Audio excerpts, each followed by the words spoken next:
Welcome. Sangeeta Bhalsingh या माझ्या YouTube चॅनलवर तुम्हा सर्वांचे हार्दिक स्वागत. आपण बोर्ड प्रश्नपत्रिका पाहत आहोत. विषय आहे इतिहास म्हणजे हिस्ट्री. 38 या विषयाचा कोड नंबर आहे आणि ही प्रश्नपत्रिका आहे 9 मार्च 2026ची. ही प्रश्नपत्रिका या चॅनलवर मी यापूर्वीच पोस्ट केलेली आहे. आज आपण याची उत्तरं कशी लिहायची ते पाहणार आहोत.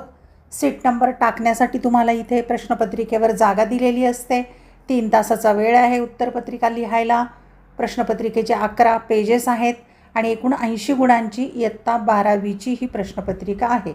महाराष्ट्र बोर्ड आहे हा आणि इयत्ता 12वी कला शाखेचा हा विषय आहे आणि ही प्रश्नपत्रिका याच वर्षीची म्हणजे 9 मार्च 2026ची. याची उत्तरं कशी लिहायची ते आपण आता पाहूया. प्रश्नपत्रिकेत सूचना दिलेल्या असतात त्या वाचून फॉलो करायच्या. पहिली सूचना आहे सर्व प्रश्न सोडविणे अनिवार्य आहे.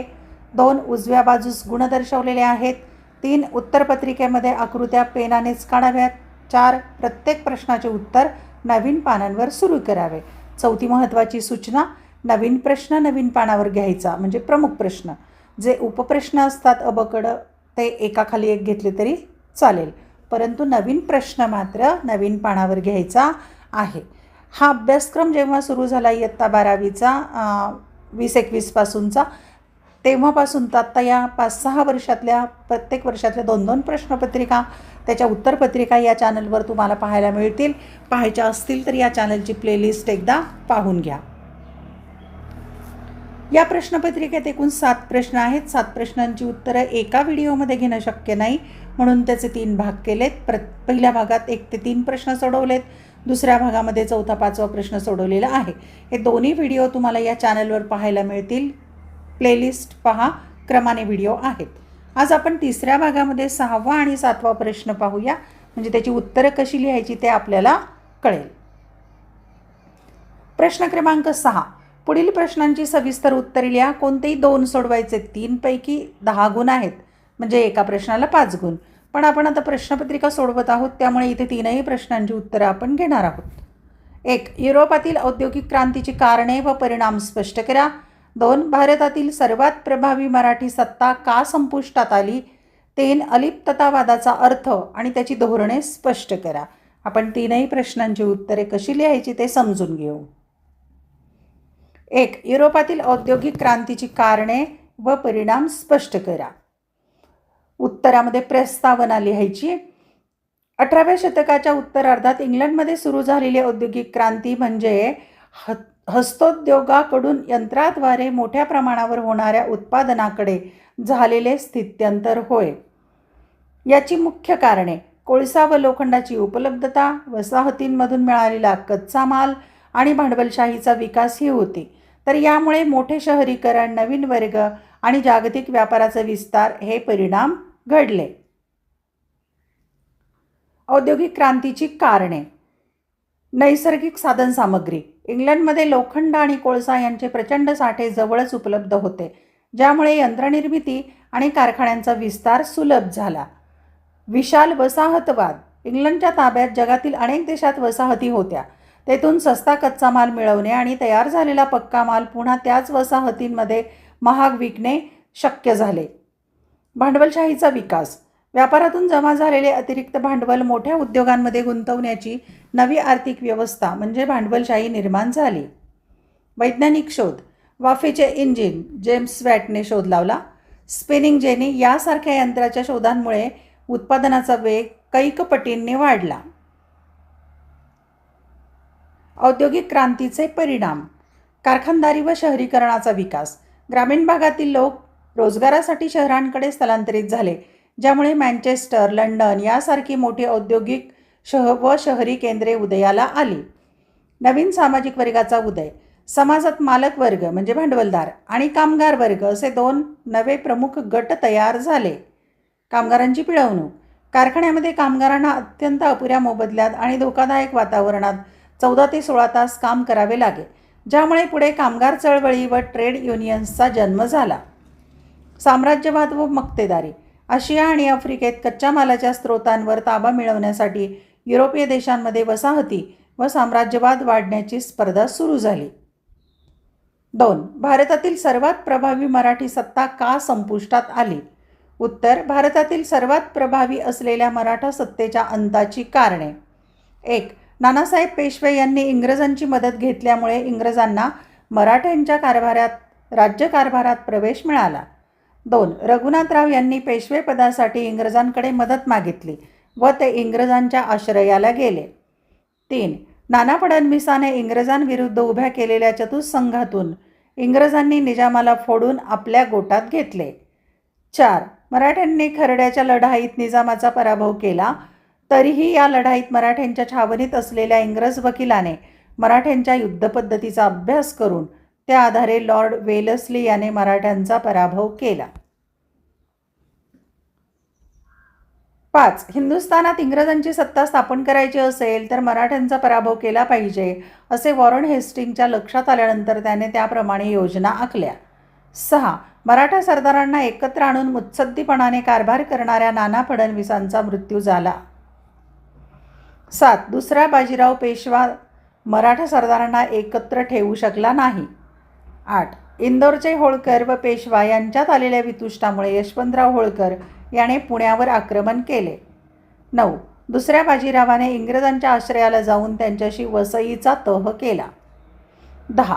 शिंदे होळकर यांना हा तह अमान्य होऊन 1803 साली झालेल्या दुसऱ्या इंग्रज मराठे युद्धात मराठा सरदारांचा पराभव झाला.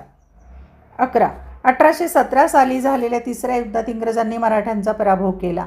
1818 साली मराठ्यांची सत्ता संपुष्टात आली.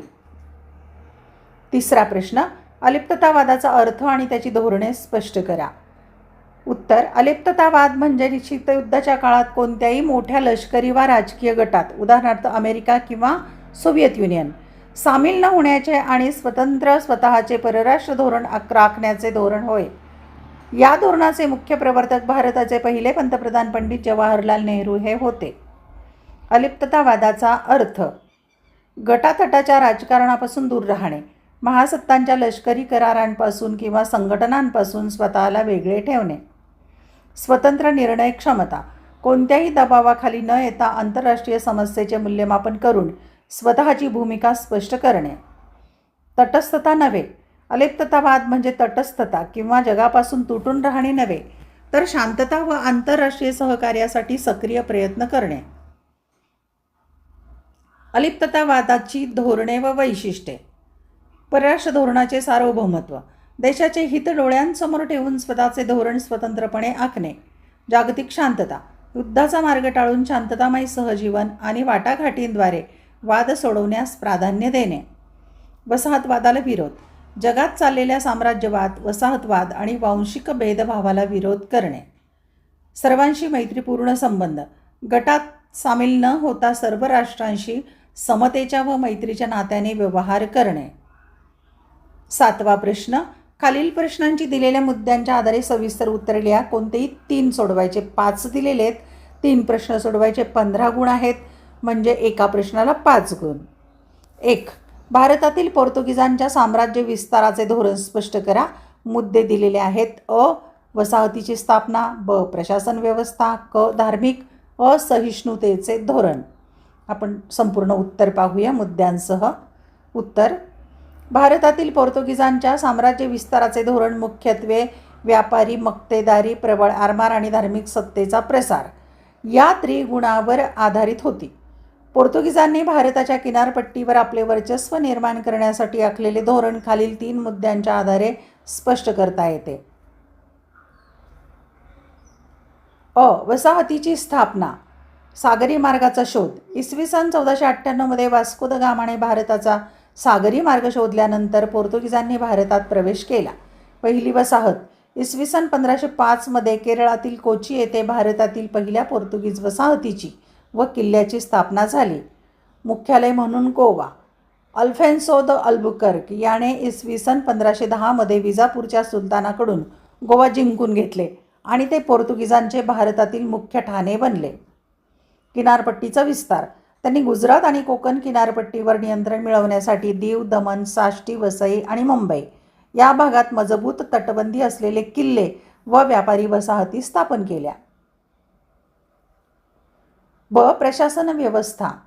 व्हॉइसरॉयची नेमणूक. भारतातील पोर्तुगीज वसाहतींच्या कारभारावर नियंत्रण ठेवण्यासाठी पोर्तुगालच्या राजाकडून व्हॉइसरॉय म्हणजे राजप्रतिनिधीची नेमणूक केली जात असे. राजकीय सल्लागार समिती. राजाच्या प्रतिनिधीला प्रशासनात मदत करण्यासाठी काउन्सिलिंग ऑफ स्टेट म्हणजे राज्य परिषद कार्यरत होती. कारताज पद्धत. हिंदी महासागरातील सागरी व्यापारावर पूर्ण नियंत्रण ठेवण्यासाठी त्यांनी कारताज म्हणजे परवाना पद्धत सुरू केली. या परवान्याशिवाय प्रवास करणाऱ्या भारतीय किंवा अरबी जहाजांना जप्त केले जाईल. आरमारी वर्चस्व. पोर्तुगीजांचे ब्ल्यू वॉटर पॉलिसी म्हणजे सागरी वर्चस्व धोरण मजबूत होते, ज्याद्वारे त्यांनी जमिनीपेक्षा समुद्रावरील लष्करी ताकदीच्या जोरावर प्रशासन चालवले. धार्मिक असहिष्णुतेचे धोरण. ख्रिश्चन धर्माचा सक्तीचा प्रसार. पोर्तुगीजांचे धार्मिक धोरण अत्यंत कडक आणि असहिष्णू होते. स्थानिक लोकांना सक्तीने ख्रिश्चन धर्मात रूपांतरित केले जाईल. धार्मिक स्थळांचा विध्वंस. त्यांनी आपल्या ताब्यातील प्रदेशांमधील प्राचीन हिंदू मंदिरे आणि मुस्लिम धार्मिक स्थळे उद्ध्वस्त केली व त्या जागी चर्चची उभारणी केली. स्थानिक प्रथांवर बंदी. हिंदू व मुस्लिम समाजातील सार्वजनिक धार्मिक उत्सव, व्रतवैकल्ये, लग्नाशी संबंधित पारंपरिक विधी आणि अंत्यसंस्काराच्या प्रथांवर अधिकृत बंदी घालण्यात आली होती. इक्विजिशनची स्थापना. गोव्यामध्ये धार्मिक कायद्यांचे उल्लंघन करणाऱ्यांना कठोर शिक्षा देण्यासाठी इक्विजिशन या धार्मिक न्यायालयाची स्थापना केली गेली, ज्यामुळे स्थानिक जनतेवर मोठे अत्याचार झाले. दुसरा प्रश्न. 1857च्या स्वातंत्र्य लढ्याची कारणे लिहा. मुद्दे आहेत. ब्रिटिश फौजेतील भारतीय सैन्याचा असंतोष. स्थानिक संस्थानिकांमध्ये असंतोष. ब्रिटिशांचा सहानुभूती शून्य दृष्टिकोन. उत्तर. 1857चा स्वातंत्र्य लढा हा भारतीय राजवटी विरुद्धचा पहिला मोठा संघटित उठाव होता, ज्याची मुख्य कारणे खालील 3 मुद्द्यांच्या आधारे स्पष्ट करता येतात. ब्रिटिश फौजेतील भारतीय सैन्याचा असंतोष. भेदभाव आणि कमी वेतन. ब्रिटिश लष्करातील भारतीय सैनिकांना म्हणजे शिपायांना युरोपियन सैनिकांच्या तुलनेत अत्यंत कमी वेतन आणि भत्ते दिले जात असत. पदोन्नतीला मर्यादा. भारतीय सैनिकांची कितीही चांगली कामगिरी असली तरी त्यांना सुभेदार पदाच्या वर मोठी पदे किंवा बढती दिली जात नव्हती. धार्मिक भावना दुखावणे. सैनिकांना समुद्र ओलांडून परदेशात लढायला जाण्याची सक्ती केली जाई, ज्यामुळे तत्कालीन समजुतीनुसार त्यांचा धर्म भ्रष्ट होत असे. चरबीच्या काडतुसांचे तात्कालिक कारण. फौजेत नवीन आलेल्या एनफिल्ड बंदुकांच्या काडतुसांना गाय आणि डुकराची चरबी लावलेली असते अशी बातमी पसरली. ही काडतुसे दाताने तोडावी लागत असल्याने हिंदू आणि मुस्लिम दोन्ही सैनिकांच्या धार्मिक भावना तीव्रपणे दुखावल्या गेल्या. स्थानिक संस्थानिकांमध्ये असंतोष. दत्तक विधान नामंजूर धोरण. गव्हर्नर जनरल लॉर्ड डलहौसीने अनेक भारतीय राजांचे दत्तक पुत्राचे अधिकार नाकारून त्यांची संस्थाने खालसा म्हणजे ब्रिटिश साम्राज्यात सामील केली. यामुळे झाशी, नागपूर, सातारा यासारखी महत्त्वाची संस्थाने नष्ट झाली. गैरकारभाराचे निमित्त. अयोध्यासारख्या मोठ्या प्रांताला केवळ गैरकारभाराचे निमित्त पुढे करून ब्रिटिशांनी बळकावले. पेन्शन आणि पदव्या रद्द. ब्रिटिशांनी बाजीराव पेशव्यांचे दत्तक पुत्र नानासाहेब पेशवे यांची पेन्शन बंद केली. तसेच मुघल बादशाह आणि इतर राजांच्या पदव्या व अधिकार काढून घेतले. यामुळे संस्थानिकांमध्ये तीव्र असंतोष आणि भीतीचे वातावरण निर्माण झाले होते. ब्रिटिशांचा सहानुभूती शून्य दृष्टिकोन. आर्थिक शोषण आणि दुष्काळ. ब्रिटिशांनी भारतीयांवर जाचक आणि प्रचंड कर लादले. देशात मोठा दुष्काळ पडलेला असतानाही कर वसुलीत कोणतीही सवलत न देता सक्तीने वसुली केली जात असे, ज्यामुळे शेतकरी आणि सामान्य जनता उद्ध्वस्त झाली. भारतीय संस्कृतीचा अवमान. ब्रिटिश अधिकारी भारतीयांना तुच्छ आणि हीन वागणूक देत असत. भारताच्या प्राचीन रूढी, परंपरा आणि संस्कृतीबद्दल त्यांना कोणताही आदर किंवा सहानुभूती नव्हती. सक्तीचे ख्रिश्चन धर्मांतर. ख्रिश्चन मिशनऱ्यांना मिळणारे सरकारी संरक्षण आणि कायदे पाहून भारतीयांमध्ये अशी भीती निर्माण झाली की ब्रिटिश सरकार भारतीयांचा मूळ धर्म नष्ट करून त्यांना सक्तीने ख्रिश्चन बनवू पाहत आहे. तिसरा प्रश्न. पहिल्या महायुद्धाची माहिती लिहा. 1914 ते 1918. मुद्दे आहेत. पहिल्या महायुद्धाची कारणे. पहिल्या महायुद्धाचे तात्कालिक कारण. राष्ट्रसंघाची स्थापना. उत्तर. पहिल्या महायुद्धाचा कालखंड 1914 ते 1918 हा आधुनिक जागतिक इतिहासातील एक अत्यंत विनाशकारी आणि महत्त्वाचा टप्पा होता. हे युद्ध मित्र राष्ट्रे ब्रिटन, फ्रान्स, रशिया, अमेरिका आणि मध्यवर्ती सत्ता जर्मनी, ऑस्ट्रिया, हंगेरी, ऑटोमन साम्राज्य यांच्यात लढले गेले. या युद्धाची प्रमुख कारणे, तात्कालिक कारण आणि त्यानंतर झालेली राष्ट्रसंघाची स्थापना याबद्दलची सविस्तर माहिती खालीलप्रमाणे आहे. पहिल्या महायुद्धाची कारणे. पहिल्या महायुद्धाच्या मुळाशी अनेक दीर्घकालीन राजकीय, लष्करी आणि आर्थिक कारणे होती, ज्यात प्रामुख्याने MAIN या संक्षेपाने ओळखले जाते. सैन्यवाद. युरोपीय राष्ट्रांमध्ये स्वतःचे लष्करी सामर्थ्य वाढवण्याची मोठी स्पर्धा सुरू होती. विशेषतः जर्मनी आणि ब्रिटन यांच्यातील नौदल वाढवण्याच्या स्पर्धेमुळे युरोपमध्ये तणावपूर्ण वातावरण निर्माण झाले. गुप्त आघाड्या किंवा करारांचे राजकारण. युरोप 2 परस्पर विरोधी लष्करी गटात विभागला गेला होता. यामध्ये एका बाजूला जर्मनी, ऑस्ट्रिया, हंगेरी आणि इटलीची ट्रिपल अलायन्स त्रिराष्ट्रीय ऐक्य आणि दुसऱ्या बाजूला ब्रिटन, फ्रान्स आणि रशियाचा ट्रिपल एंटेंड त्रिराष्ट्र सलोखा गट होता. साम्राज्यवाद.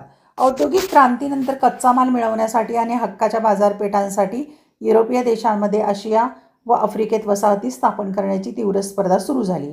या वसाहतवादी वर्चस्वाच्या स्पर्धेतून राष्ट्रांमध्ये परस्परांबद्दल अविश्वास वाढला. उग्र राष्ट्रवाद. 20व्या शतकाच्या सुरुवातीला युरोपमध्ये स्वतःचा देश श्रेष्ठ आणि इतर देश कनिष्ठ अशा उग्र राष्ट्रवादाचा प्रसार झाला होता.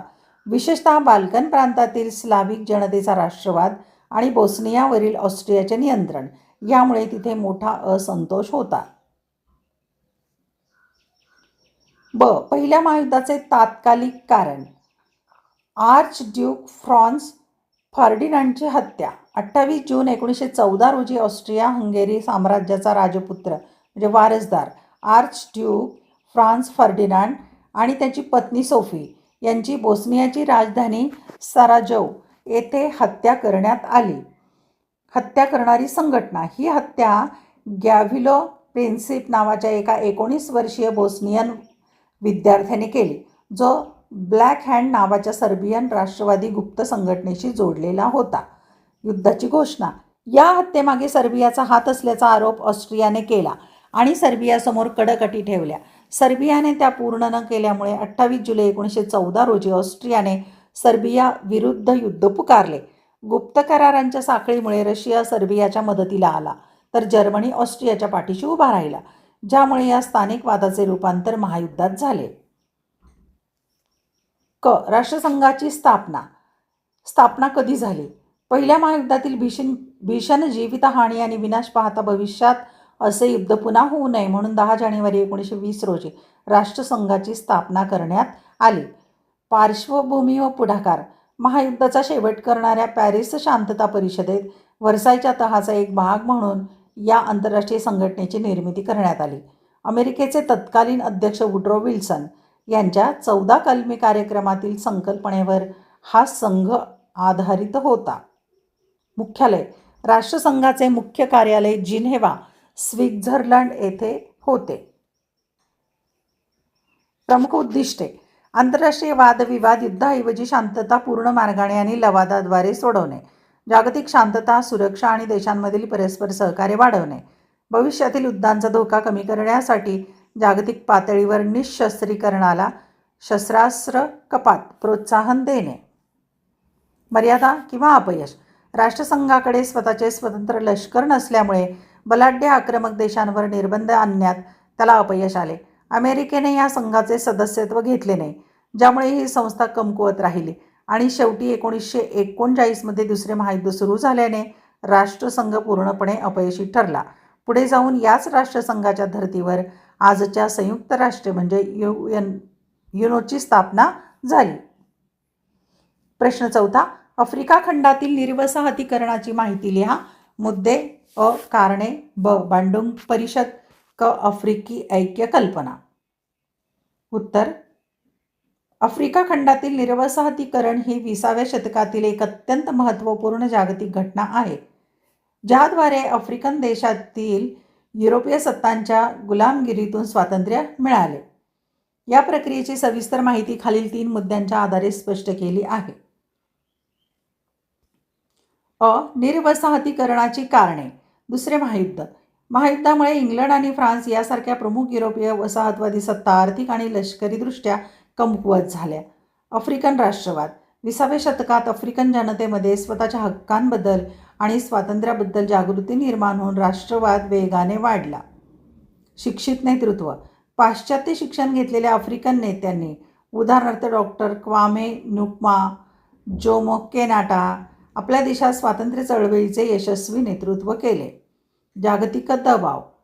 दुसऱ्या महायुद्धानंतर अमेरिका आणि सोव्हिएत युनियन या महासत्तांनी वसाहतवादाला विरोध केला. संयुक्त राष्ट्रे. संयुक्त राष्ट्रांच्या सनदेने सर्व मानवांच्या समानतेचा आणि स्वयंनिर्णयाच्या अधिकाराचा पुरस्कार करून निर्वसाहतीकरणाला गती दिली. बांडुंग परिषद.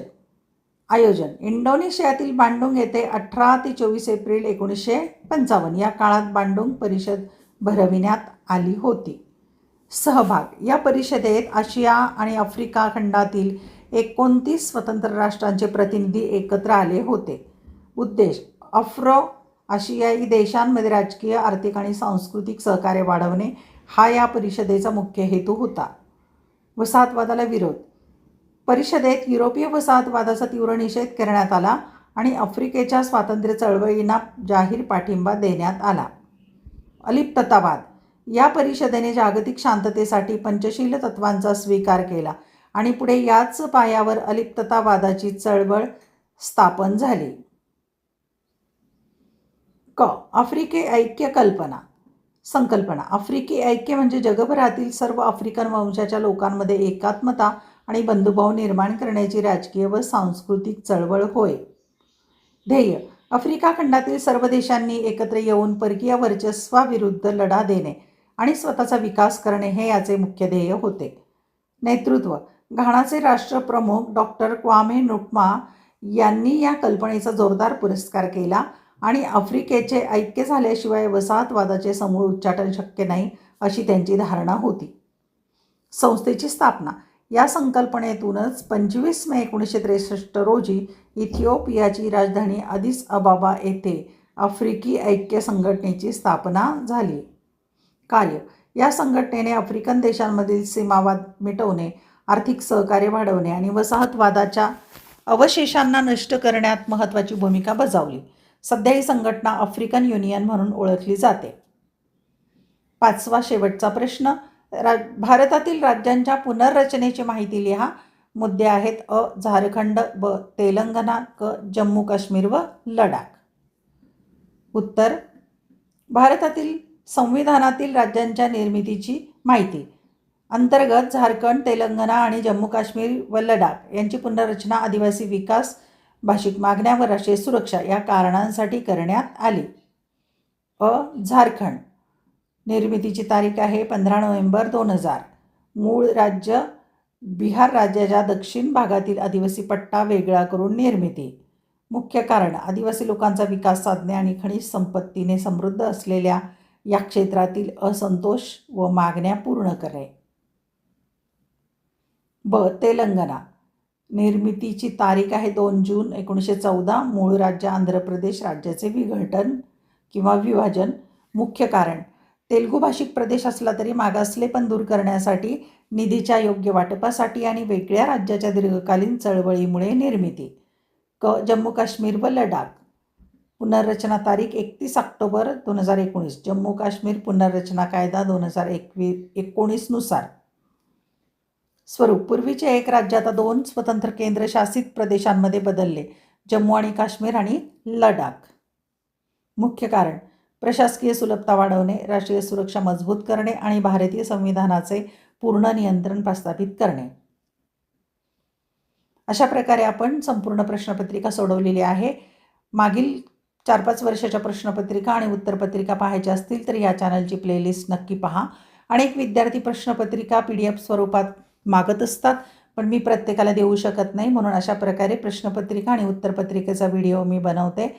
व्हिडिओ आवडतो किंवा नाही ते नक्की मला कळवत जा, कारण अशा प्रकारे तुमच्यापर्यंत मार्गदर्शन करण्यासाठी पोहोचायला व्हिडिओच्या माध्यमातून मी प्रयत्न करते आणि तो यशस्वी होतो की नाही ती तुमच्या कमेंटमधून मला कळेल. या चॅनलची प्लेलिस्ट एकदा पाहून घ्या आणि आवडलेले व्हिडिओ तुमच्या मित्रमैत्रिणींना जरूर पाठवा. अभ्यासासाठी खूप खूप शुभेच्छा.